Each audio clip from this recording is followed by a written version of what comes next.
Welcome to a brand new season of the Vanarama National League. After 3 months away, we're all ready for another roller coaster 9 months.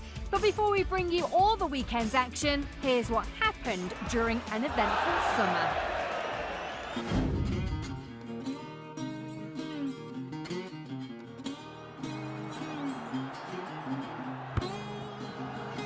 6 weeks after winning the National League, John Askey left Macclesfield and Mark Yates moved from Solihull to the Silkmen. Premier League winner Tim Flowers is now the man in charge at Damson Park. And the managerial merry-go-round was in full swing. Peter Taylor is in at Dagenham. John Still is back in the hot seat at Barnet for the third time. Martin Allen was relegated with Barnet, but then opted for the other team dropping out of the Football League, Chesterfield. And Ian Evatt, who was at Chesterfield, is now the main man at Barrow. Former Wales international Sam Ricketts is in at Wrexham, and despite coming up as champions of National League North, Salford City now have Graham Alexander in charge.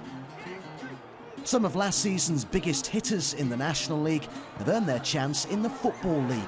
Bromley lost Louis Dennis to Portsmouth and Josh Rees to Gillingham. Bruno Andrade, Boreham Wood's playoff final goalscorer, has gone to join the Cowley brothers at Lincoln, along with teammate Grant Smith. Other big-name departures include Louis John from Sutton to Cambridge, Harry Pritchard from Maidenhead to Blackpool, and Dagenham's Mason Bloomfield made the biggest jump as he headed to Championship side Norwich City. But 24-goal Danny Rowe is staying at Fylde, much to the delight of boss Dave Challoner, who signed a new contract until 2021. Another 20-goal striker, Macaulay Bonne, is still leading the line for the Orient, and Danny Kedwell, top scorer for playoff semi-finalist Ebbsfleet, will once again be the Fleet's number 9. Salford City have been busy with an influx of signings, but their capture of Aberdeen's Adam Rooney made national headlines as he arrives from the SPFL. And along with Salford, Harrogate Town and Havant and Waterlooville will also be enjoying their first season ever at the heady heights of the 5th tier. Off the pitch, Eastleigh are under new ownership after Stuart Donald sold the club and purchased Sunderland 3 weeks later, and a Hong Kong businessman completes the takeover of Gateshead after the club saw an earlier deal collapse in June. And now it's time to do it all again as the 2018-19 National League season gets underway. Salford grabbed most of the headlines over the summer, but could they grab all 3 points on the opening day of the season? Justin Edinburgh steadied the Orient ship towards the end of the last campaign, and he was hoping his side could get off to a better start this time around. Your commentary team for this one are the two Adams, Virgo and Somerton. Elacobi with an important header there, but it's something of an up and under. And Piagiani, that's a good stop by Bruno. Clay, Link, Lawless, and there's the shots! Oh, goodness me, how close was that? Tremendous effort from Lawless. Lloyd will give chase.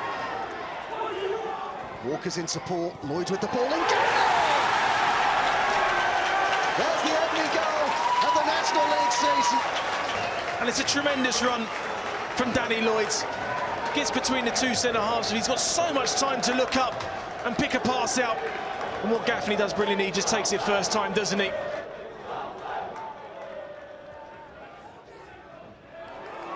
It could be a chance here for Bonne, it's poked towards goal.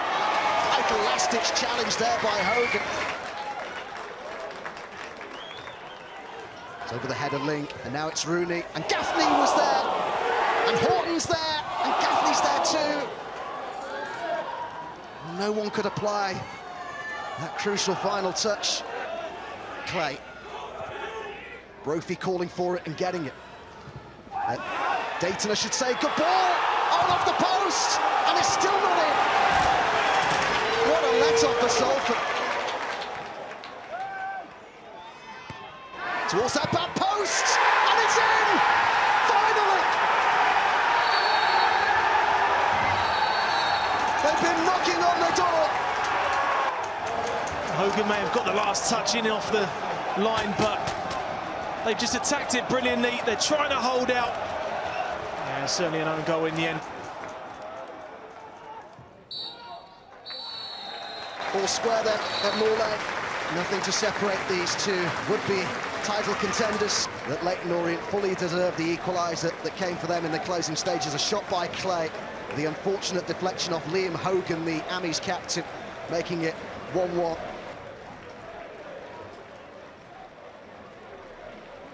You know, it's always a difficult game, the first game. I think, you know, people, especially with us, we got nearly a new team. You know, we've added a lot of players, and that's the first time they've really knitted together and seen it at a competitive level. And I thought they did it really well, to be fair. And we caused Orient a lot of problems. But on the flip side, we have to see what the opposition have got and negate that. Was a performance of that character possible a year ago at this football club? Difficult for me to answer, but when I walked through the door, no. I think they were void of confidence. They were fragile. I think this is a good group. I spoke to yourself before the game that I've got great belief in it, and I think they showed that. I thought we played okay. It's probably a fair result in the end. We had some good chances. I think we just needed that second goal, really. We had a couple of decent chances. Didn't quite happen for us, and we know Orient, experienced team. They're going to come back at you, and they'll probably look at it and think they possibly could have won the game. They had some really good chances, a couple of open goals he really should have scored. But all in all, a point, we'll take that. Boreham Wood surprised a few people by making last season's playoff final, undone at Wembley by a James Norwood header as Tranmere Rovers won promotion. Manager Luke Garrard's agreed a new deal at Meadow Park, which played host to Dagenham and Redbridge, and their new boss, the ex-Leicester chief Peter Taylor. This fixture was also Wood's first home match of last season, a 2-1 win for the Daggers. After a quiet first half, Antigua and Barbuda international Kieran Murtagh tested Elliot Justin. Minutes later, Boreham Wood attacked again from out wide. A Ricky Shakes assist was quickly put into the back of the net by Angelo Belanta. For the previous 3 seasons, it was Shakes who had got Wood's first goal of the campaign. Shakes was involved again in a key moment. A minute from time after being hacked down by Ben Goodliff, Dagenham were to end the clash in Hertfordshire with 10 men. For Wood, it was an unspectacular but vital 3 points. Today was all about 3 points. By hook or by crook, just get 3 points. And did we play to our best? No. Did we play the tempo like I like? No. But I look, it's 31 degrees out. The pitch is sticky. It was tough for both sides in terms of the conditions, but I don't think they created many opportunities. They threw a lot at it towards the end, which they're going to, but I thought we had in excess of 10, 12 corners. We probably should have had a little bit more quality in the final third, but look, we won a game of football today and kept a clean sheet. A new season and a new era for both Barrow and Havant and Waterlooville. Back-to-back titles has earned the Hawks a place in the National League. Their first outing was a 680-mile round trip to Cumbria to face a Bluebird side now under Ian Evatt. There isn't just a change in manager in the home dugout, but plenty of new faces have joined Barrow over the summer, and it was one of the 10 debutants who put the hosts ahead before the break. Jack Hindle, who signed from Colwyn Bay in pre-season, opening his account. It didn't look like the visitors were going to get a warm welcome, especially when Tyler Smith made it 2-0 shortly after the break. The striker on loan from Sheffield United tapping in the rebound from close range to mark his first senior appearance.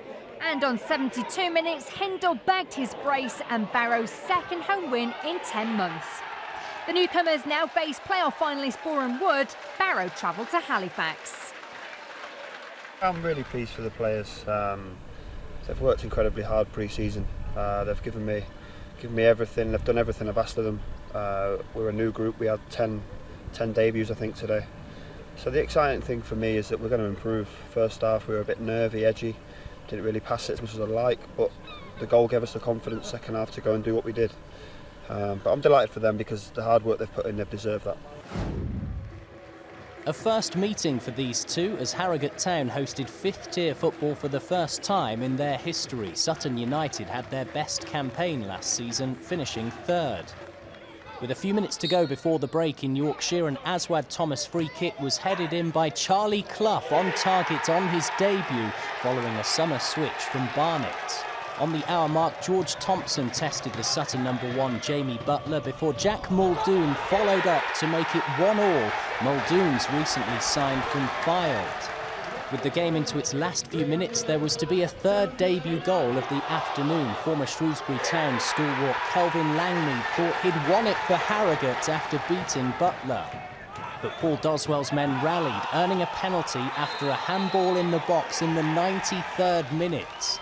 Jamie Collins converted from 12 yards, as he also did on the opening day of last season. Simon Weaver's side know they were moments away from a dream start to life in the National League. I'm going to be biased here, but I think the performance warranted a victory. The chances created were probably more in our favour. We had really good spells in the match, but we'll take a point. It's important not to lose on the opening day. Relegation for Chesterfield in May means a first return to non-league football in almost a century. New boss Martin Allen was under pressure for an opening day win, and up first was a trip to Ebbsfleet for a maiden meeting with last season's playoff semi-finalists. The hosts were piling on the pressure in the first half, former Norwich winger Ibu Adams going closest when he hit the underside of the crossbar.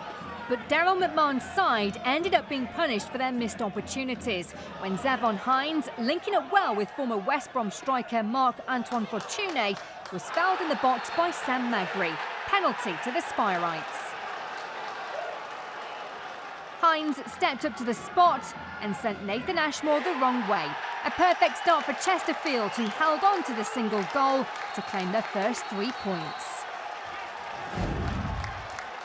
John Stills returned to another of his old clubs, swapping Dagenham and Redbridge for recently relegated Barnet. Even considering the Daggers' money troubles, the move from East to North London shocked a few followers of the National League. Stills' aim of winning promotion from the 5th tier with a 4th club started at Aldershot.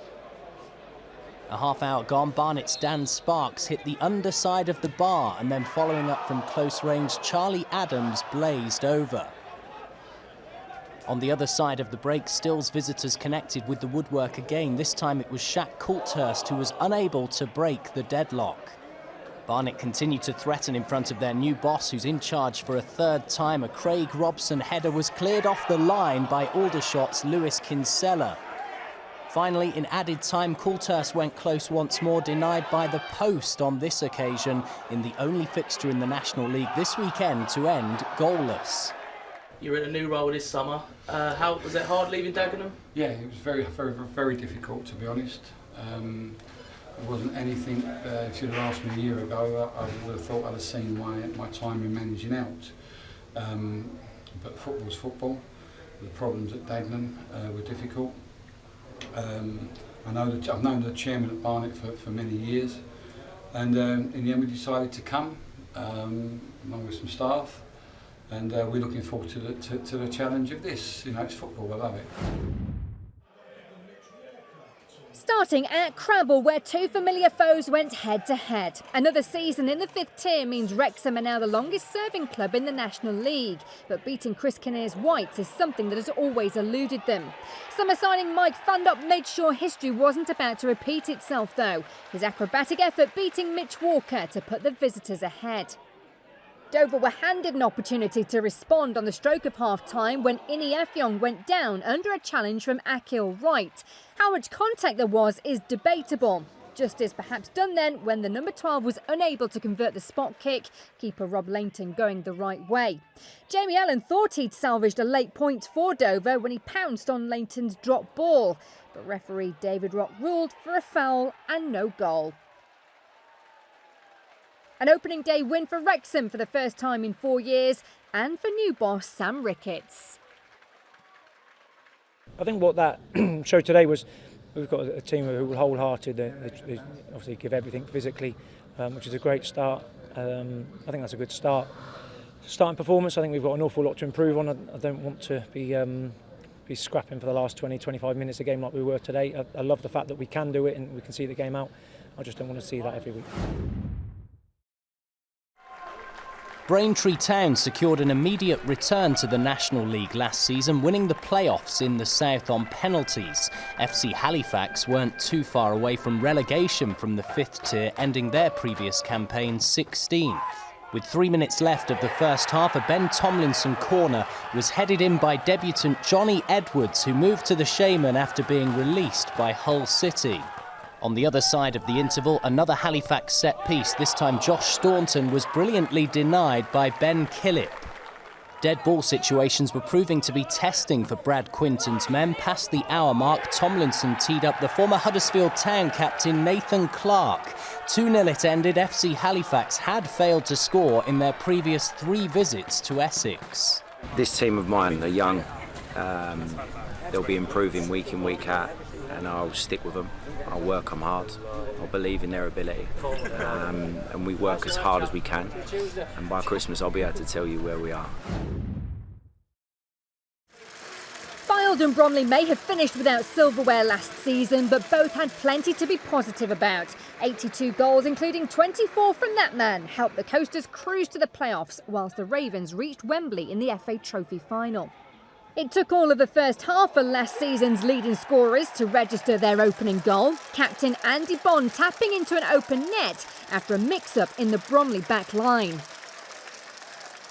A half-time break and Bromley were back on level terms just after the hour mark. A superb solo effort from Jordan Higgs, who slotted the ball underneath Jay Lynch for the equaliser.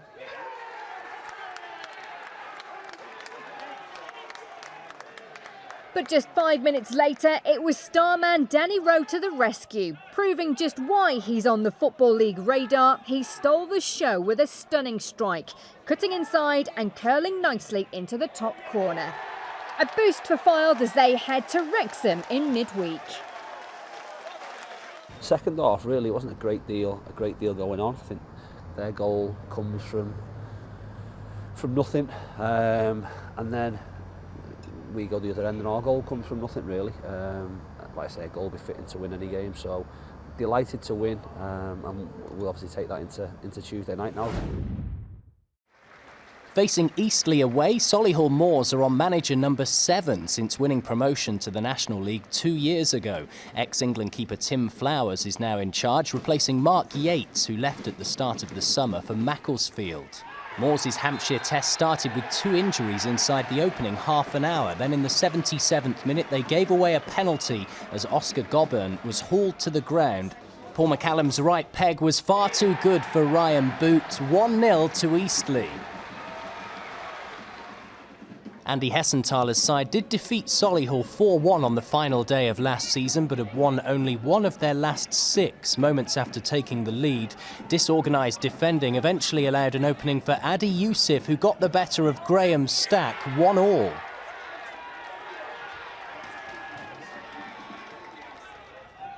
6 minutes after going a goal down, Solihull attacked again as Jamie Osborne got on the ball. This was followed by a clever pass to the versatile Dan Sweeney, who got the better of Stack to find the net on his debut after transferring from Barnet in pre-season. Flowers and Moors are off the mark, as it's now 1 victory in 7 for Eastleigh. The 2 goals were terrific. Great finish from Adi Yusuf and wonderful for Dan Sweeney. He's only been at the club a week, and to get in, great run, a fantastic little slide ball from Ozzy, and he goes round a goalie and slots it. So in the end, it was a fantastic result for us. So just initially, your thoughts on the game today? Disappointed, frustrated, should have won, didn't, gutted. There you go. With a new owner and a summer of uncertainty now behind them, the Heat headed to Maidenhead, hoping to build on their 10-1 aggregate score against the Berkshire club last season. For the Magpies, it was all about revenge. But they got off to the worst start when they became the first team in the league to concede a goal. Greg Ollie on his debut for Gateshead, scoring his first senior goal by chipping over Carl Pentney inside the opening 20 minutes. 2 goals in 8 minutes after the break ultimately handed the 3 points to the visitors. The first was scrambled in by summer signing Scott Bowden. Then it was up to Luke Armstrong to make an impact after replacing last season's top scorer Danny Johnson. And the Middlesbrough loanee delivered when Ayo Obile allowed him through to score through Pentney's legs. Maidenhead managed a consolation goal before the final whistle. Dave Comley's corner rebounding off Fraser Kerr into his own net. An emphatic win for Steve Watson's men, their first away victory since February. The Gallagher Stadium hosted two teams that ended last season in the bottom half of the National League. Maidstone came 19th, Hartlepool 15th after EFL relegation. Close to the interval in Kent, the home side's Oliver Muldoon was brought down, penalty to Maidstone. Blair Turgott confidently dispatched past Scott Loach, making it 4 goals in 15 league games for Jay Saunders' team.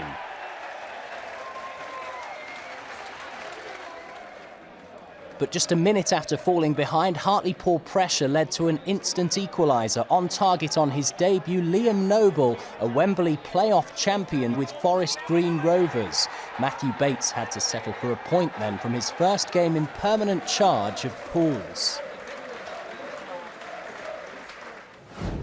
So after the first games of the new season, it's worth reminding you that those who finish in the top 7 places will go into the playoffs. Gateshead, Halifax and Solihull would love to be in those spots after their relegation fears last season.